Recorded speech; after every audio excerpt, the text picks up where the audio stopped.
picture this, okay? It's 2009. Okay. The White House lawn is just bathed in this warm spring sunlight. It's the annual Easter egg roll. And for the very first time in history, the president has specifically, officially invited gay and lesbian parents to participate with their kids. Right, a huge milestone. You have kids laughing. They're hunting for these brightly colored eggs right under the shadow of the Oval Office. Parents are snapping photos. I mean, it is the ultimate pristine picture of wholesome, patriotic American family life. It really is. But if you rewind the clock, just, a few decades to the Cold War, Yeah. this exact same government was systematically hunting gay employees, purging them from federal agencies in what was known as the Lavender Scare. Which is just, it's a staggering contrast. It is, because the explicit justification for that brutal purge was that homosexuals were an inherent biological and moral threat to the traditional American family. Right. It's a dizzying historical whiplash. I mean, you go from being hunted as the ultimate anti-family monster-like, a literal danger to the nation's survival, to being the guest of honor at the White House Easter egg roll. Yeah. The speed and the scale of that cultural transformation are just staggering. And that is exactly what we are unpacking in today's deep dive. We are looking at a brilliant but highly critical academic text titled Familiar Perversions. Yes. And our mission today is to explore this massive flip. Like, how did the concept of the LGBT family transition from being viewed as a literal oxymoron and a threat to the state to becoming this mainstream symbol of respectability, consumerism, and, American values? It's a huge question. It is. And look, as we get into this, I want to be super clear. We are dealing with a text that takes a sledgehammer to some deeply entrenched ideas. Oh, absolutely. It critiques right-wing family values, but it also turns a really harsh light on the left wing, on capitalism, and on the racial dynamics within the LGBTQ movement itself. Right, it doesn't spare anyone. Exactly. So our job here isn't to take a political side or tell you what is right or wrong. Our mission is just to act as your guides, impartially unpacking the fascinating architecture of this author's argument so you can see how all these historical dots connect. And the very first dot we need to look at is a concept that serves as the foundation for the entire text. Yeah. It's a term coined by the scholar Lisa Duggan, which the author uses to explain the mechanics of this massive shift. And the term is homonormativity. Homonormativity. I mean, it sounds like a heavy piece of academic jargon. It does, yeah. But the way the text applies it is incredibly practical. If you go back to the late 1960s and the 1970s, so the aftermath of Stonewall, the birth of the Gay Liberation Front, the goals of the movement were unapologetically radical. Complete. They weren't just asking for a piece of the pie. They were questioning the recipe for the pie itself. That's a great way to put it. Right. They challenged traditional heterosexual institutions. They looked at the nuclear family, they looked at traditional marriage, and they actively argued that these were oppressive structures. The goal was to invent entirely new, expansive ways of organizing human relationships and kinship. But the text outlines how, over the ensuing decades, a profound pivot occurred. So, homonormativity describes the process by which the mainstream gay rights movement stopped trying to dismantle those traditional institutions. And instead started fighting desperately to be included in them. Exactly. It represents a promise made to the broader heterosexual society. And that promise was basically a trade-off, right? The movement essentially said, if you grant us access to domesticity. Right, give us the licenses. Yeah, if you give us marriage licenses, the right to adopt, the legal recognition of the nuclear family model, we will stop being a problem. We'll settle down. Exactly. We will become a demobilized, depoliticized constituency. Right. We won't try to overthrow the social order or challenge the economic system anymore. We will just retreat into our private homes, focus on domestic life, and become good, quiet, consumer-driven citizens. And the author of Familiar Perversions argues that this shift, this trade-off, was a devastating narrowing of the movement's vision. How so? Well, by channeling nearly all political energy and, massive financial resources into securing marriage and domestic rights, the movement inherently prioritized the needs of a very specific demographic. Because getting a marriage license or paying for a private adoption primarily benefits people who already have their basic survival needs met. Right. Meaning those who are generally white, middle class, affluent, and able-bodied. Because if you are struggling to survive, marriage equality is incredibly low on your hierarchy of needs. The text highlights how this hyper-focus on the white picket fence version of equality completely sidelined much more urgent life or death issues affecting marginalized groups within the queer community. Yeah, things like skyrocketing poverty rates, systemic police The violence. struggles of undocumented queer immigrants. Right, and a severe lack of basic health care. The argument here is that the movement traded a broad, transformational vision of social justice for a highly privatized, narrow vision of equality that only really works if you can afford the admission price to the traditional nuclear family. The broader movement basically settled for the comfort of assimilation, rather than the friction of true liberation. That's exactly the critique. You know, the best way I can visualize this critique, and it's something I was thinking about while reading the source material, is to imagine an underground indie punk band. Oh, I like this. Right, so they are loud, they are anti-establishment, they perform in basements, and their lyrics are entirely about poverty, systemic corruption, police brutality. Really raw, radical stuff. Yes. And they build this fiercely loyal, tight-knit community of marginalized fans who finally feel seen. Mm. But then, a massive global record label approaches them with a contract. The big sellout moment. Exactly. The label says, we will give you a worldwide audience. We will give you financial security, giant tour buses. You'll never have to sleep on a floor again. Oh. But you have to smooth out your rough edges. You have to change your sound to be radio-friendly. You have to dress in high-end designer clothes. And you absolutely have to stop singing about the police. Wow. Yeah. So the band takes the deal. They get the safety, they get the visibility, and they get the wealth. But they entirely lose the radical soul of what brought their community together in the first place. The mainstream gay rights movement got the major label record deal. They really did. They achieved unprecedented societal recognition, but the text asks us to look closely at what was left on the cutting room floor to secure that deal. But, you know, I have to push back on this framing just a bit, Uh-huh. or at least look at it from the perspective of the individual living through it. Yes. Isn't the desire for a safe, predictable, normal life a fundamental human instinct? I mean, if you belong to a group that has been historically marginalized, violently policed, terrified of the state, Right. wanting a legally recognized spouse, a house in a quiet neighborhood, and a couple of kids isn't some malicious betrayal of your community. It's just wanting to breathe easy. It's exhaustion. Exactly. It's exhaustion.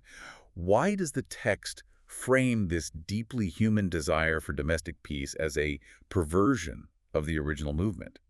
Even the title of the book, Familiar Perversions, plays with this tension. It's a crucial distinction to make. The author is not condemning the individual person who simply wants a loving home and a safe environment for their children. Okay, that's important. Very important. The critique is aimed at the systemic level. To understand why the text views the embrace of the nuclear family with such intense skepticism, we have to look at how the United States government has historically weaponized the concept of the family. Weaponized it. Yes. The text posits that the family is not merely a biological reality or an expression of love. In the eyes of the state, the family is a regulatory institution.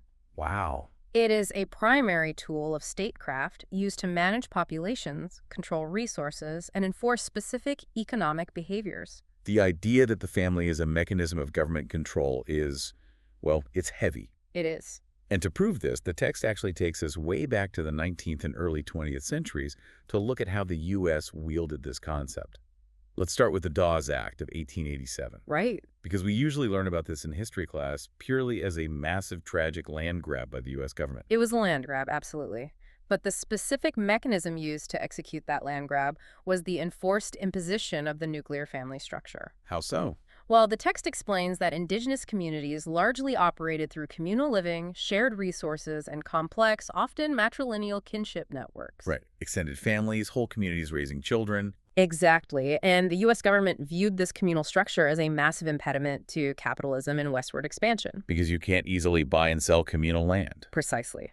So the Dawes Act was explicitly designed to shatter those sovereign tribal networks. The government forced indigenous people into white, single-family, heteropatriarchal household norms. They literally carved up communal reservation land and allotted it only to recognize heads of household. Yes. And in the eyes of the 19th century U.S. government, a head of household explicitly meant a male patriarch presiding over a single-family unit. And if you didn't conform to that exact family structure, you didn't get the land. Wow. It was a deliberate strategy to force private property ownership, individualism, and capitalist norms onto indigenous populations, entirely under the moral guise of civilizing them into proper, recognizable family units. So the nuclear family was the literal weapon used to dismantle a competing way of life. It was. And the text shows how this exact same weapon was used in the aftermath of slavery, which I have to say is one of the most eye-opening parts of this research for me. It's a dark It history. really is.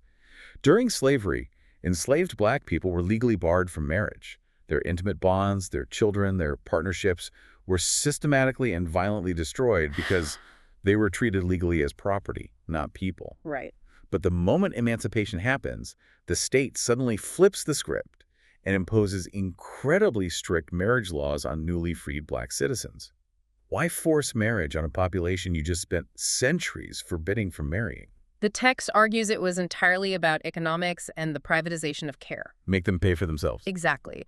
By legally requiring black men to be the recognized heads of household and making them solely responsible for the financial upkeep of women and children through marriage, the state absolved itself of any obligation to provide a social safety net. No reparations, no resources. Nothing. It was a way to enforce labor stability. And it goes even deeper and darker than that, because the state used these new marriage norms to actively criminalize black intimate life. Yes, the vagrancy laws.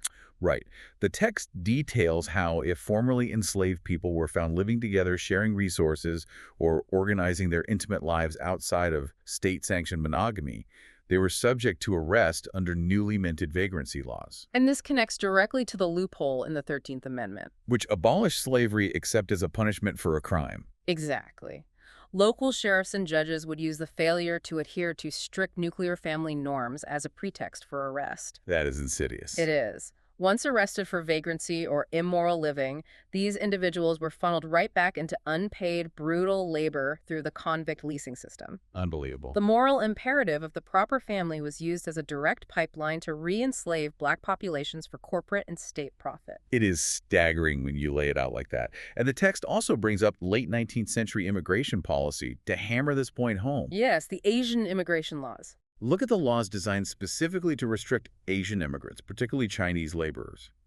The Page Act of 1875 and the Chinese Exclusion Act of 1882 relied heavily on painting these immigrant populations as sexually deviant and inherently lacking traditional family structures. Right.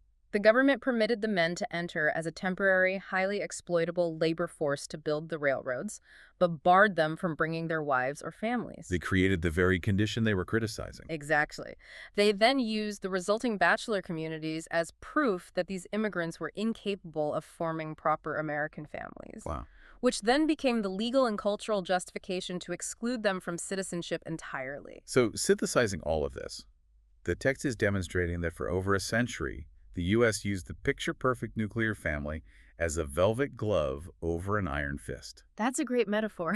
It is presented to the public as this benign, moral, natural institution. But historically, it functioned as a primary tool to draw a hard line. On one side of the line are the good, deserving citizens, and on the other side are the unruly, deviant populations who can be expelled, incarcerated, stripped of their land, or exploited for labor. Which brings us perfectly to the mid-20th century, where a new unruly population becomes the absolute focal point of state anxiety. Right. By the Cold War era, homosexuality wasn't just viewed as a religious sin or a private failing. It became medically, culturally, and legally framed as the ultimate existential threat to this entire system of statecraft. The source material introduces this concept called reproductive futurity. Yes, a vital concept here. It basically means that the state views the future, the survival of the nation itself, as entirely dependent on the continuous, uninterrupted reproduction of proper, healthy, mostly white, middle-class citizens to serve as the next generation of workers and soldiers. Right. The nation needs bodies to fuel capitalism and the military. Exactly. So within this specific economic framework, homosexuality terrified the authorities. It was terrifying because it was viewed as non-reproductive. In the eyes of a capitalist state obsessed with reproductive futurity, a homosexual citizen was a eugenic danger. A eugenic danger. That is such a harsh term. It is, but that's how it was framed. They were a literal dead end for the nation's bloodline, representing wasted reproductive potential. The queer body was deemed degenerate because it supposedly refused to contribute to the machinery of producing future citizens. And this fear wasn't just academic theory. It had terrifying real-world consequences. This is the mechanism behind the lavender scare we mentioned in the intro. Absolutely. During the 1950s, the panic over homosexuality merged seamlessly with McCarthyism and the panic over communism. The logic of the federal government was that because gay men and lesbians were forced to live secret, illicit lives to avoid prison, they were uniquely vulnerable to blackmail by Soviet spies. Right, the logic was flawed, but it was incredibly powerful. Therefore, their very existence was a massive national security risk. The government set up complex surveillance systems to hunt them down. But the rhetoric went beyond just espionage. There was a massive state-fueled public panic that homosexuals were predatory. Because they supposedly couldn't reproduce. Exactly. The narrative was that because they couldn't reproduce biologically, they had to recruit children. Right, the old recruitment myth. They were painted as a contagion, actively trying to infect the youth and rot the American family from the inside out. They were pushed entirely outside the bounds of domesticity and citizenship. Which brings us to the central irony of the text. From the author's perspective, the modern LGBTQ movement's desperate desire to join the nuclear family is deeply, painfully ironic. It really is. You're begging for admission into the exact same regulatory machine that was custom-built to categorize you as a monster. Yes. So, knowing this incredibly hostile history where the state literally views your existence as the antithesis of the family, how do you cross that bridge? How do we get from the lavender scare to the Easter egg roll? To map that transition, the text takes us through the late 20th century, focusing on the 1970s through the 1990s. And the crucial thing to understand is that the early gay rights activism of the 70s was absolutely not marching toward a goal of marriage equality or assimilation. Right. The text highlights some incredible grassroots groups from the 70s with fantastic names, like Dykes and Tykes. Yes. And the Lesbian Mothers National Defense Fund. Their fight wasn't about trying to mimic the traditional nuclear family to appease straight people. Their fight was about raw survival. They were fighting just to keep custody of the children they already had. Because the court systems in the 1970s were ruthlessly homophobic. Judges routinely stripped lesbian mothers of their biological children, operating under the assumption that a homosexual household was inherently psychologically damaging to a child's development. So the state was actively kidnapping their kids. Essentially, yes. So these organizations formed to provide legal defense, raise money for lawyers, and offer emotional support. They weren't asking the state to recognize them as a normal family. They were fighting a defensive war against a state that was actively trying to rip their existing kinship bonds apart. And they were doing this while operating from a radical political framework. They were actively critiquing patriarchy, capitalism, and the traditional family model, even as they fought tooth and nail to keep their kids. Right. But then, the text pinpoints a massive traumatic shift that alters the trajectory of the community forever. And that's the onset of the AIDS epidemic in the 1980s. The AIDS crisis is the fulcrum on which this history turns. It really is. Because the government actively ignored the crisis for years, and because biological families frequently abandoned their dying sons out of shame and fear, the queer community was forced into a state of intense, self-reliant mutual aid. They had no one else. Exactly. Out of sheer necessity, they had to rely on what we call chosen family and expansive, non-traditional kinship networks. They became each other's nurses, advocates, and pallbearers. The concept of family during the height of the AIDS crisis was incredibly broad, flexible, and defined by shared grief and intense caretaking rather than biology or legal marriage. It was a beautiful, radical form of care. But the text notes that as the peak of the crisis began to recede slightly in the mid-1990s, things pivot sharply again. We enter an era the author refers to as the gayby boom. Right, the gayby boom. It refers to the sudden, highly visible surge in Planned Parenting within the lesbian and gay community. So artificial insemination adoption. Yes. Through advancements in assisted reproductive technology, the increased accessibility of artificial insemination, and the slow, complex opening of certain adoption avenues, you suddenly had a wave of gay and lesbian couples actively planning, purchasing, and creating families with children. And this newfound visibility triggers a massive right-wing backlash. Because suddenly, the queer community isn't just dying quietly in hospital wards. They are pushing high-end strollers through suburban grocery stores. The perceived threat to the traditional family is no longer abstract, it's living next door. The political context of the 1990s is vital here. Yeah. This era was dominated by an aggressive resurgence of traditional family values rhetoric. Right. You had figures like Vice President Dan Quayle famously attacking the fictional television character Murphy Brown simply for being a single mother, arguing that any deviation from the two-parent heterosexual model was a mockery of fathers and a threat to societal stability. I remember that. It was a huge cultural moment. It was. You had President George H.W. Bush championing the traditional family as the cure for all urban and social ills. There was immense, suffocating political pressure that cast any non-traditional family structure as the root cause of America's moral decline. So, faced with this intense cultural headwind, how does the emerging gay parenting movement respond?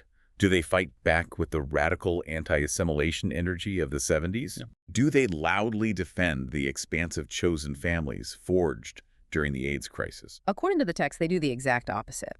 They adopt a strategy of intense respectability politics. Let's look at the mechanics of that. The text profiles organizations like the Gay and Lesbian Parents Coalition International, or GLPCI. Right. In response to the right-wing panic, these advocacy groups made a highly calculated strategic decision to aggressively distance themselves from the radical sexual liberation movements of the past. They realized that to protect their children, they needed to change the narrative. They started crafting a highly specific public relations image. The message was, gay parents are exactly like straight parents. Just like you. Yes. They argued that they were just as normal, just as patriotic, and crucially, just as consumer-driven.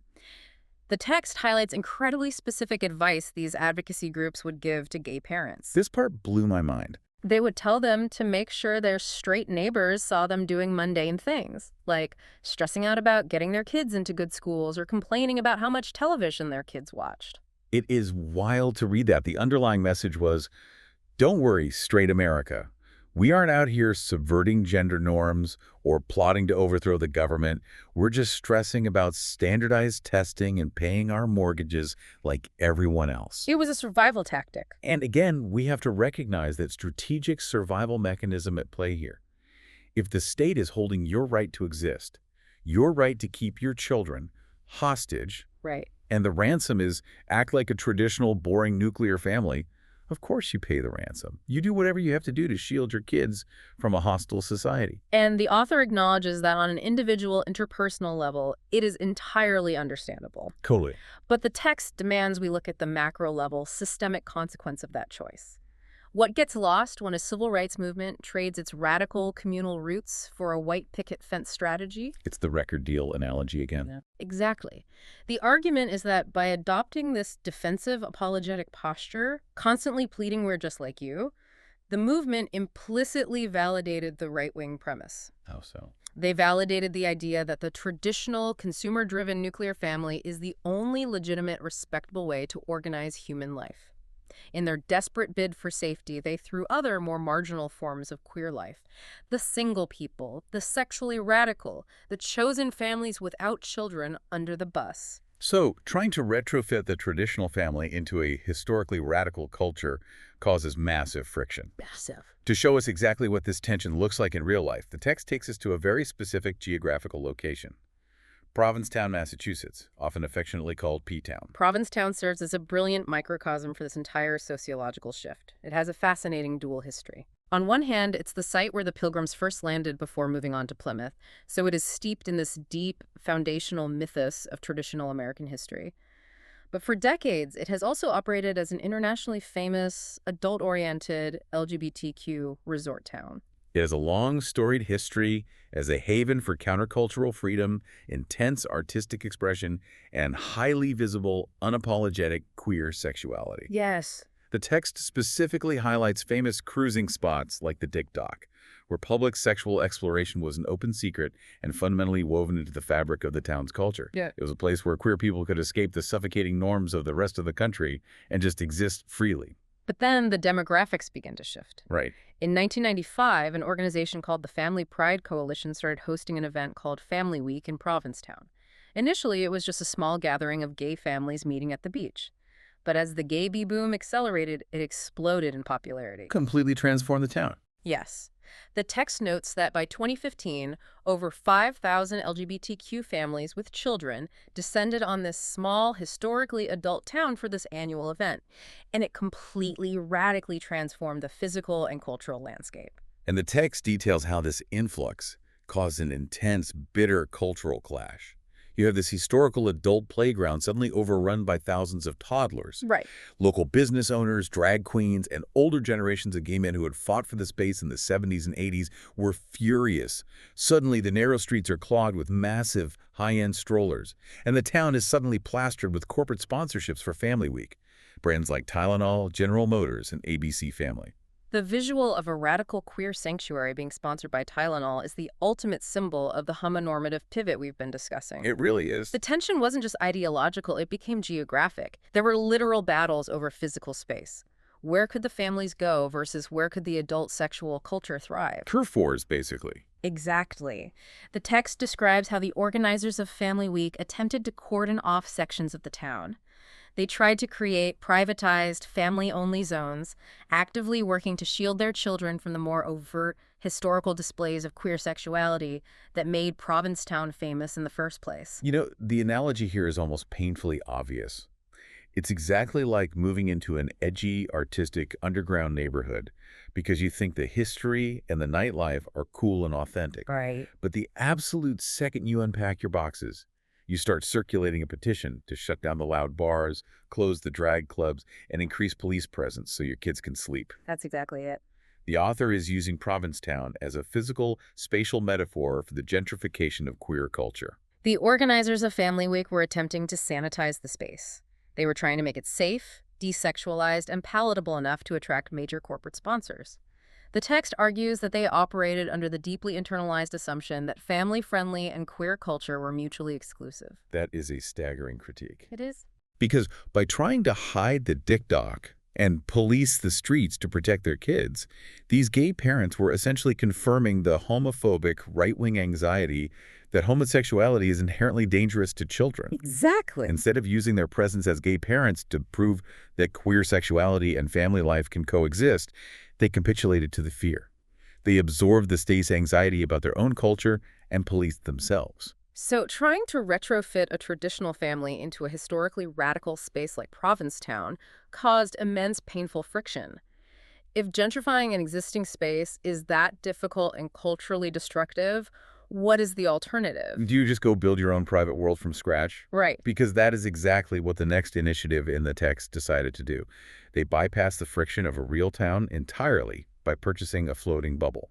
We were talking about the gay family cruise. The text focuses heavily on Our Family Vacations, a cruise company launched in 2004 by the celebrity Rosie O'Donnell and her business partners. I vaguely remember this. Yeah, the author analyzes an HBO documentary that chronicled its maiden voyage, titled All Aboard. The concept was to charter an entire, massive cruise ship exclusively for LGBTQ families. The goal was to create a floating safe haven, a pristine, controlled environment where gay parents and their kids could go on vacation without fear of harassment, without having to constantly explain or defend their family structure to strangers, and critically, without having to negotiate the messy, complex sexual politics of a place like Provincetown. And the text views this entire enterprise through the lens of what it calls neoliberal activism. Neoliberal activism. Yes, neoliberalism, in this sociological context, refers to the shifting of responsibility from the state to the free market. Our Family Vacations represents a massive shift in strategy. Activism is no longer about marching in the streets to demand universal civil rights protections from the government. Because that's too slow or too hard. Right. Instead, activism becomes about using purchasing power. It is using the global tourism industry to achieve a temporary privatized safety. The cruise was this highly visible, hyper-patriotic display of middle-class wealth. The underlying message wasn't, we must change the laws so we are safe everywhere. The message was, we are affluent enough to buy a $3,000 ticket to rent our own safety for 7 days at sea. It is consumerism masquerading as activism. And the text hones in on a very specific pivotal incident during this maiden voyage that exposes the massive structural cracks in this strategy. The cruise ship departs from New York, sails down the eastern seaboard, and docks in Nassau, Bahamas. Right. And when the families disembark at the port, They are met by a large group of conservative Christian Bahamian protesters holding anti-gay signs, telling them they are sinners and demanding they go back to where they came from. And it is fascinating how the documentary All Aboard chooses to frame this encounter. How so? Well, the film presents it as a classic simplified clash between enlightened progressive Americans and backward homophobic islanders. The passengers are shown standing on the decks, looking down at the protesters with a mix of pity and defiance, comforting their children. Framing themselves as the civilized victims. Exactly. Rosie O'Donnell gives a rousing speech on the ship, contrasting the freedom and patriotism of the American families with the intolerance of the Bahamian protesters. The narrative pushed by the documentary is aggressively clear. America is the ultimate land of diversity and acceptance, and these poor developing nations just haven't caught up to our level of civilization yet. But the author of Familiar Perversions brilliantly dismantles this documentary narrative, pointing out three massive, glaring blind spots. First, the breathtaking hypocrisy regarding domestic homophobia. The documentary paints America as this utopian bastion of gay freedom compared to the Bahamas. But the author reminds us of the legal reality. Right, the timing is crucial. In 2004, when this cruise took place, the Defense of Marriage Act, DOMA, was the law of the land in the United States. Right. The U.S. federal government literally did not recognize their families. And beyond that, conservative politicians across the U.S. were actively, successfully campaigning on constitutional amendments to ban gay marriage at the state level. So they were basically political refugees on a luxury cruise. Exactly. These cruisers were literally fleeing intense structural homophobia in their own backyards, but the absolute moment they faced a handful of protesters abroad, they wrapped themselves in the American flag and claimed exceptionalism. The cognitive dissonance is profound. It is. The second blind spot the text identifies is the colonial dynamics at play. The author asks us to critically examine the sheer entitlement of wealthy Western tourists sailing into a less affluent post-colonial Caribbean nation and demanding a pristine, conflict-free playground. Right. The entire cruise industry relies on the cheap labor, the resources, and the environmental degradation of the Caribbean. But the passengers felt entirely entitled to not have to interact with the actual political or social realities of the people who live there. They bought the all-inclusive package, and political dissent wasn't on the itinerary. What was it? When the locals expressed their opposition, however homophobic that opposition was, the Americans viewed it merely as a customer service failure, an inconvenience to their purchased leisure. And the third blind spot is perhaps the most crucial for the text's overall argument. It asks what happens to the concept of human rights when it becomes inextricably tied to tourism and capitalism. That's a scary thought. It is. The text notes a trend where cruise companies and tourist organizations threaten to pull their business from ports that pass anti-gay legislation. While that might seem like an effective activist strategy on the surface, the author argues it fundamentally reduces human rights to a bargaining chip for multinational corporations. It sends the message that a developing country should tolerate gay people, not because it's a fundamental moral imperative, but simply because gay people bring pink dollars. Exactly. Pink dollars. It ties human value and the right to exist entirely to consumer spending power. And if your rights are based on your ability to spend, what happens to the people who are broke? That is the ultimate question of neoliberal activism. But look, I have to push back again here, because the emotional weight of this reality is heavy. Go for it. I think about the kids on that ship. Imagine being an 8-year-old kid in 2004, living in a conservative town in Ohio, where you were the only child in your entire school with 2 moms. Right. The isolation and the bullying would be immense. For that kid, walking onto that ship and seeing thousands of families exactly like theirs must have been incredibly tangibly life-changing. Oh, absolutely. Isn't there real, undeniable value in purchasing a week of peace, even if it is embedded in all this messy, capitalistic colonial structure? We can't seriously expect exhausted parents to prioritize structural, anti-capitalist critique over their child's immediate happiness and safety, can we? That is a very fair, empathetic point, and the text actually doesn't deny the emotional reality of that experience. Good. The author acknowledges that the tears of joy on that ship were entirely real, and the relief those families felt was profound. The critique is not aimed at the parents for wanting a vacation. Then who is it aimed at? The critique is aimed at the broader political strategy of a movement that treats buying a cruise ticket as a viable substitute for universal human rights. When a social movement begins to view consumer power as its primary engine for change, It fundamentally and inevitably leaves behind anyone who cannot afford the ticket. Which brings us to the final, and perhaps most uncomfortable, critique the text offers regarding these highly visible, affluent family formations. We need to talk about the racial dynamics of the rainbow family. Yes. Because the text points out that the images of these families, whether they are featured on the Cruise documentary, smiling on the covers of progressive magazines, or used in corporate advertisements, are not just randomly diverse. There's a very specific, highly curated demographic pattern. Exactly. The text notes a recurring visual and demographic trope that became the hallmark of homonormative representation. The rainbow family is predominantly depicted as white, affluent, often male couples who have adopted children of color. And on the surface, the mainstream media narrative absolutely loves this image. They adore it. It is presented as the ultimate heartwarming triumph of multiculturalism. It's the "we are the world" of family building. Love conquering all racial and social boundaries. That's the narrative. But the author of Familiar Perversions refuses to let us stop at the heartwarming surface. The text asks us to look much deeper into the harsh mechanics of how these families are actually formed. The author carefully and meticulously unpacked the political economy of the adoption and foster care systems. To understand the critique, the text argues, we have to ask a foundational question. Why are there so many children of color available for adoption in the first place? And the answer the text provides is brutal. It points the finger directly back at the state. Yes.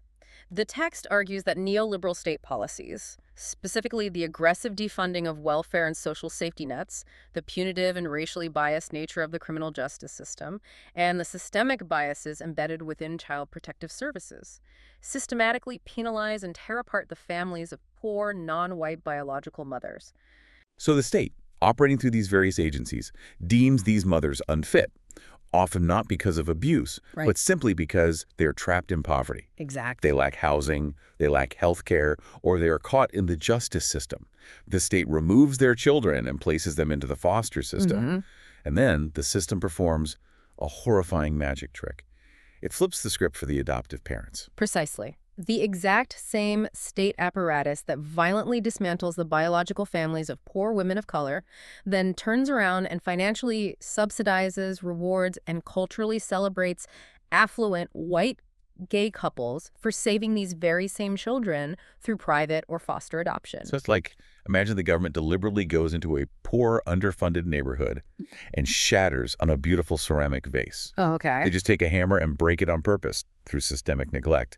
And then the government throws a massive televised parade for the wealthy people from the affluent side of town who drive in, buy the broken pieces, and glue them back together to make a mosaic in their living room. Yeah. Everyone applauds the mosaic makers for their progressive, beautiful art and their big hearts. But the text is grabbing us by the shoulders and begging us to look at the hammer. It is asking us to look at the system breaking the vase in the first place, not just blindly celebrating the mosaic. That analogy perfectly captures the author's argument. The text questions the fundamental ethics of a family equality movement that relies so heavily on the financial and racial disparities of the foster and adoption systems to build its own families. It's a hard pill to swallow. It is, because the author argues that true family equality wouldn't just be about making sure wealthy gay couples have the legal right to adopt the children of the poor. True, radical family equality would demand that poor biological mothers of color have the resources, the housing, the health care, and the societal support they need to keep their own children in the first place. But because the mainstream gay rights movement aligned itself with neoliberalism, because it made that promise to become good consumers and focus only on domestic rights, it largely abandoned that broader fight for economic justice. It settled for the right to participate in the consumer market of adoption, without ever questioning the brutal inequalities that supply that market. It is a devastating critique of how visibility and inclusion for one marginalized group can be built directly on top of the ongoing marginalization of another. It really is incredibly heavy. And once you see the mechanics of it, it completely changes how you look at those glossy magazine covers of the progressive modern family. It forces you to realize that visibility for some is so often built on the deliberate invisibility of others. It completely shifts your perspective. So as we wrap up this deep dive, let's look at the massive historical and conceptual arc we've just traveled. We've covered a lot. We started by looking at how the state, for over a century, has used the traditional nuclear family not as a symbol of love, but as a weapon of control. From the Dawes Act dismantling indigenous tribes, to the vagrancy laws re-enslaving Black Americans, to the Lavender Scare where gay people were hunted as the ultimate anti-family threat. We then track how the LGBTQ movement, battered by the immense trauma of the AIDS crisis and suffocated by right-wing political pressure in the 90s, made a strategic pivot. Right. They moved away from radical critiques of society and instead adopted the nuclear family as a defensive shield, embracing homonormativity and respectability politics to prove they were just like straight America. We saw the physical friction this caused in places like Provincetown, where the new desire for family-friendly, sanitized safety clashed violently with the history of radical adult queer space. Yeah, the turf wars. And we examine the neoliberal activism of the Our Family Vacations cruise, where safety and visibility were simply purchased by the affluent, all while ignoring the colonial dynamics of the Caribbean and the political reality of Dama back home. And finally, we unpacked the deeply troubling racial and economic dynamics of the Rainbow family, exploring how the cultural celebration of affluent white same-sex parents adopting children of color masks the state violence inflicted on poor, non-white biological mothers. It is a dizzying amount of history, and it challenges a lot of comfortable narratives. But why does this matter to you? Exactly. Why should you care about an academic critique of gay family politics from a book called Familiar Perversions? Because regardless of how you personally identify or what your family looks like, this text forces all of us to ask a terrifying universal question.